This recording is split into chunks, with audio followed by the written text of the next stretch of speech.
사랑과 마음 상담센터에서 보내드리는 새벽 프로그램 이른 아침 햇살 받기입니다. 하나님의 말씀을 들으며 새롭게 되는 나를 체험하는 시간 되시길 바랍니다.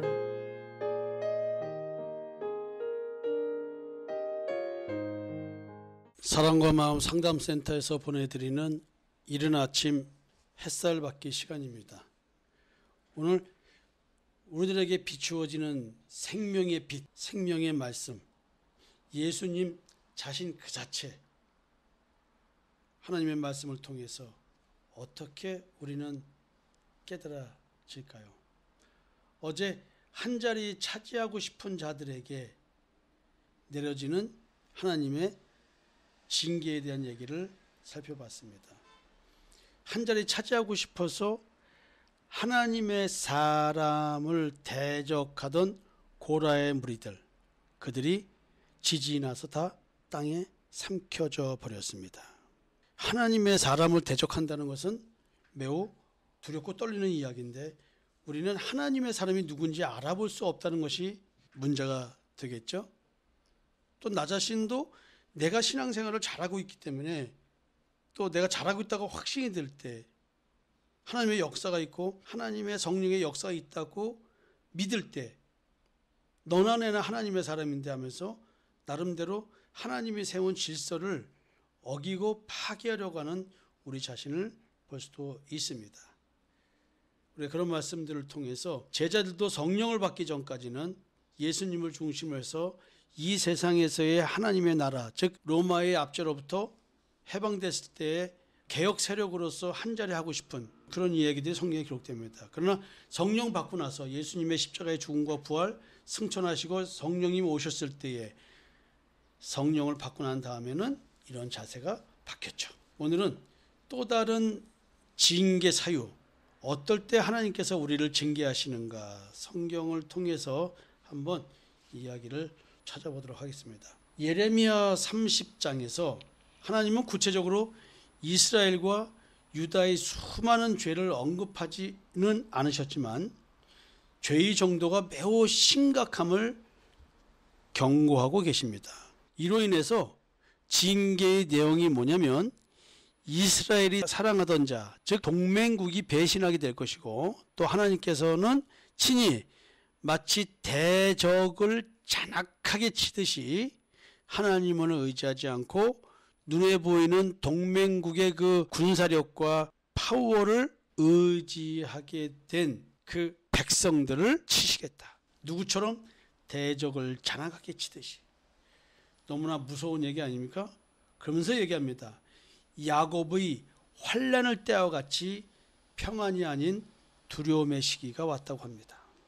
너무나 무섭지 않습니까? 야곱이 당한 환난, 성경적으로 놓고 보면 그리 뭐 뚜렷하게 드러나지 않습니다. 형 에서를 속여서 장자권을 뺏고 아버지의 축복을 받고 에서가 자기를 죽일까 봐 엄마의 말씀을 따라서 아버지의 고향으로 도망가는, 거기서 이제 야곱은 라헬을 사랑해서 라헬과 결혼하려고 했죠. 외삼촌 집에서. 그렇지만 신혼 첫날 밤에 레아가 들어와서 다시 라헬을 얻기 위해서 노역 봉사를 했어야 됩니다. 야곱의 환난 여러 가지 이유가 있고 내용도 있을 수 있지만 저는 이런 말로 야곱의 환난을 얘기하고 싶습니다.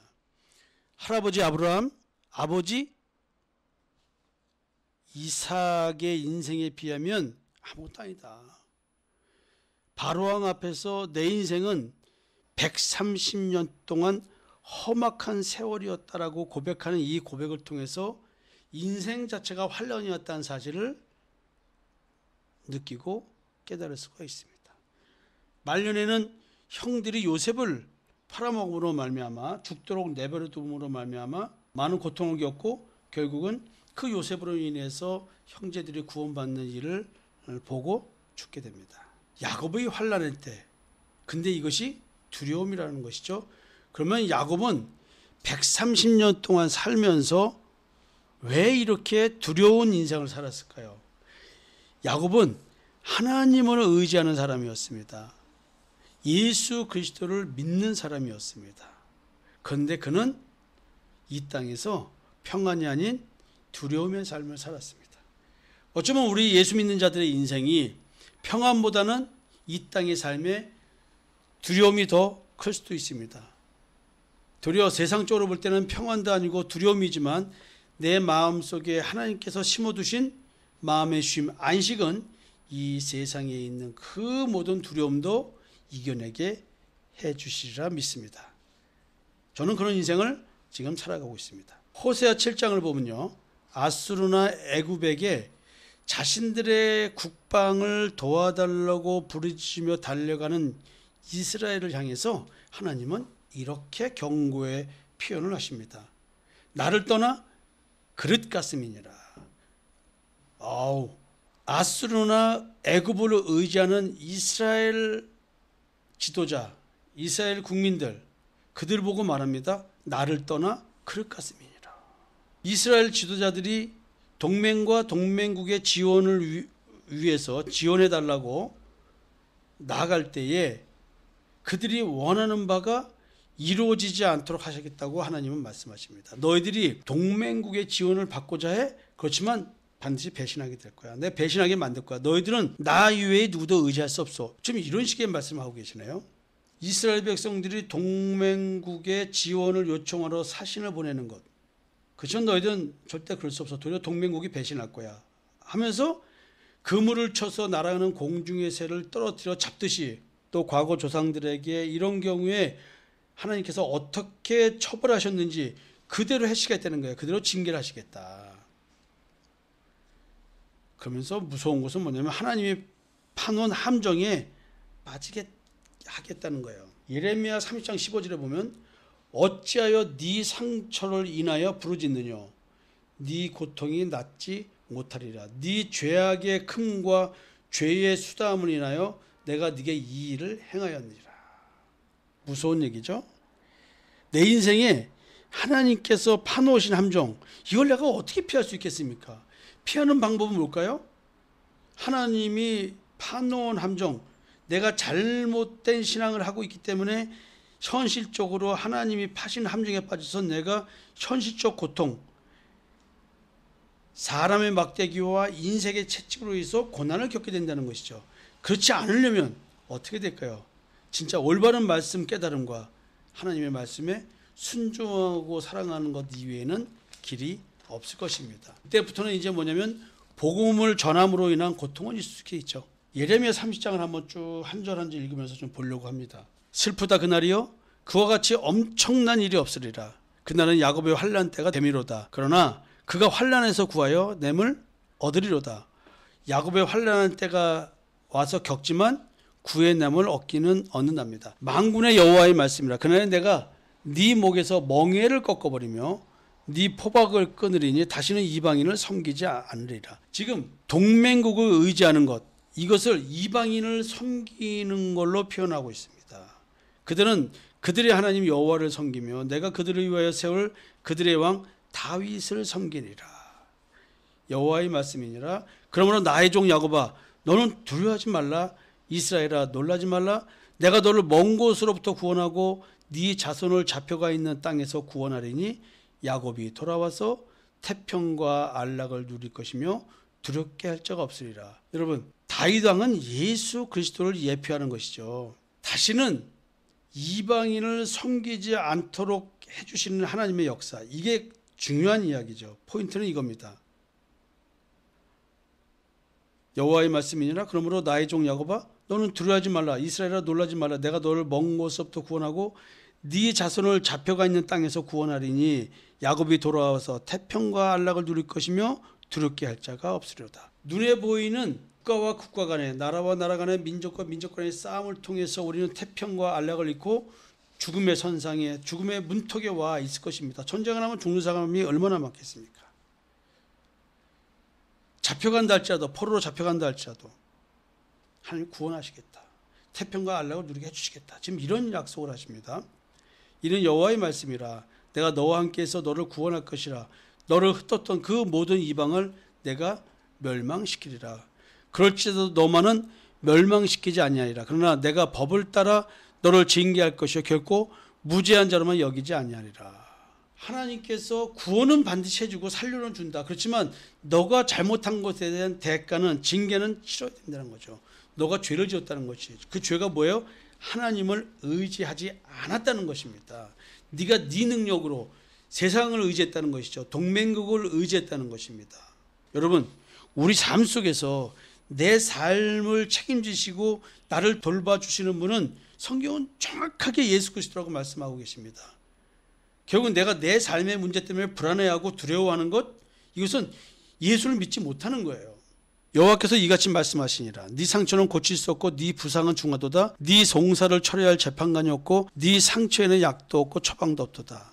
너를 사랑하던 자가 다 너를 잊고 다시 찾지 아니하니 이는 네 악행이 많고 네 죄가 많기 때문에 나는 네 원수가 당할 고난을 네가 받게 하여 잔인한 징계를 내렸도다. 세상을 의지하는 자, 다른 사람을 의지하는 자, 어떤 권력, 명예, 돈, 어떤 사람, 이런 거를 의지한다? 하나님을 의지하지 않고 이런 사람을 의지한다? 하나님께서 적을 치듯이 나에게 잔인한 징계를 내리겠다는 거예요. 내가 너 버리지는 않아. 그렇지만 네 원수가 당할 고난을, 네가 그 원수를 의지했으니 대신 너한테 고난을 겪게 해주겠다. 어마어마한 이야기죠. 그렇지만 사람의 막대기와 인생의 채찍으로 너를 징계할지라도 하나님이 나를 버리지는 않으신다. 소망이 있는 것이죠. 너는 어찌하여 네 상처 때문에 부르짖느냐? 네 고통이 심하도다. 네 악행이 많고 네 죄가 허담으로 내가 이 일을 너에게 행하니라. 어떤 일을요? 잔인한 징계. 여러분, 내 삶에 내가 당하고 있는 채찍으로서의 잔인한 징계 뭘까요? 무엇이 있을까요? 내용을 한번 살펴봅시다. 사람의 막대기. 사람이 나를 괴롭힙니까? 누굽니까? 내가 사랑하는 아내입니까? 내가 사랑하는 남편입니까? 내가 사랑하는 부모입니까? 내가 사랑하는 자식입니까? 아니면 내가 또 좋은 관계를 맺고 있는데 그 어떤 사람이 배신을 합니까? 인생의 채찍. 될 듯 말 듯, 될 듯 말 듯. 사업이 이렇고 직장이 이렇고. 여러분, 내가 이 일을 너에게 행하였느니라. 네 원수가 당할 고난을 네가 받게 하며 잔인한 징계를 냈도다. 네가 세상을 의지하고 있구나. 여러분, 우리가 징계받는 이유 정확하게 나오고 있습니다. 그러므로 너를 먹는 모든 자는 잡아먹힐 것이며 네 모든 대적은 사로잡혀 갈 것이고 너에게서 탈취해 간 자는 탈취를 당할 것이며 너에게서 노략질한 모든 자는 노략물이 되리라. 무서운 얘기입니다. 하나님께서 나를 이렇게 보호하고 계시는데 왜 이렇게 하나님을 못 믿느냐 얘기죠. 여호와의 말씀이니라. 그들이 쫓겨난 자라 하며 시온을 찾을 자가 없은즉 내가 너희 상처로부터 새살이 돋아나게 하여 너를 고쳐주리라. 우리가 세상을 의지하면 이렇게 잔인한 징계를 당합니다. 그렇지만 하나님이 이 잔인한 징계를 통해서 나를 살려내신다는 거죠. 아픈 상처를 다 치료해서 새살이 돋아나게 고쳐주신대요. 이게 뭡니까?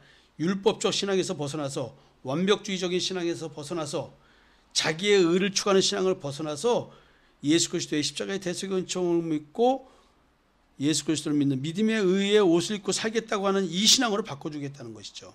여호와께서 말씀하시니라. 보라, 내가 야곱의 장막에 포로들을 돌아오게 할 것이고 그 거처들의 사랑을 베풀 것이라. 성읍은 폐허가 된 언덕 위에 건축될 것이요 보르는 규정에 따라 사람이 살게 되리라. 그들에게서 감사한 소리가 나오고 즐거워하는 자들의 소리가 나오리라. 하나님께 잔인한 징계를 받고 내가 세상을 이렇게 살면 안 되고 신앙생활을 이렇게 하면 안 되는구나 라는 걸 깨닫고 주여 나를 살려주소서. 내가 회개하나이다. 돼지 우리에서 내가 주염 열매를 먹고 있었습니다. 내가 아버지께로 돌아가겠습니다 라고 아버지께 돌아왔더니 하나님께서 내 상처를 고쳐주시고 내 몸에서 새살이 돋아나게 나를 고쳐주셨어요. 예수 그리스도와 연합되어서 십자가에 나의 옛사람을 못 박아 죽이고 새 생명마다 새 삶을 입게 해주시는 이 역사가 새 언약, 임마누엘, 와우! 이게 내 인생에 이루어지는 것이죠. 그래서 내 입에서 감사하는 소리가 나오고 감사 찬양이 나오고 즐거워서 찬양하면서 내게 이루어진 하나님의 역사, 이걸 고백하는 십자가의 증인된 삶을 살게 된다는 것이죠. 하나님께서 나를 다시 존귀하게 해주신다. 돼지 우리간에서 주염 열매를 먹다가 그것조차도 못 먹는 그런 하찮은 존재에서 존귀한 자게 되어주시는 비천한 자가 더 이상 되지 않게 해주시는 그의 자손은 예전과 같겠고 그 회중은 내 앞에 굳게 설 것이며 그를 압박하는 모든 사람은 내가 다 벌하리라. 성도 여러분, 어떻게 생각하십니까? 이런 자가 되고 싶지 않으십니까? 오늘 내가 겪는 잔인한 징계, 내 아픔, 내 고통, 그럼에도 불구하고 우리는 소망이 있습니다. 이렇게 언약을 해주십니다. 택함 받은 백성의 나라가 안보 문제를 동맹국의 힘에 의지하는 것이 무엇을 의미할까요? 이것은요, 이사야서에서 답을 낼 수가 있습니다. 도움을 구하러 애굽으로 내려가는 자들은 화 있으신저 그들은 말을 의지하며 병거의 많음과 마병의 심히 강함을 의지하고 이스라엘의 거룩하신 이를 앙무하지 아니하며 여호와를 구하지 아니하나니 여호와께서도 지혜로우신즉 재앙을 내리실 것이라.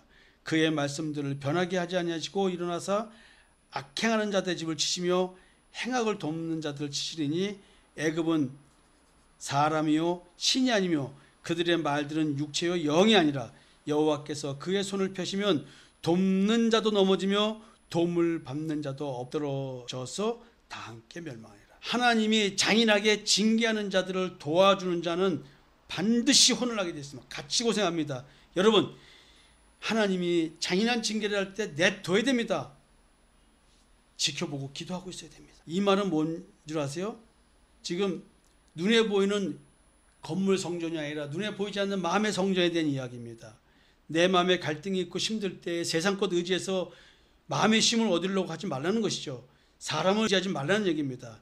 내가 진정으로 지켜야 할 나라는 이 땅의 삶의 나라가 아니라 하나님의 나라입니다.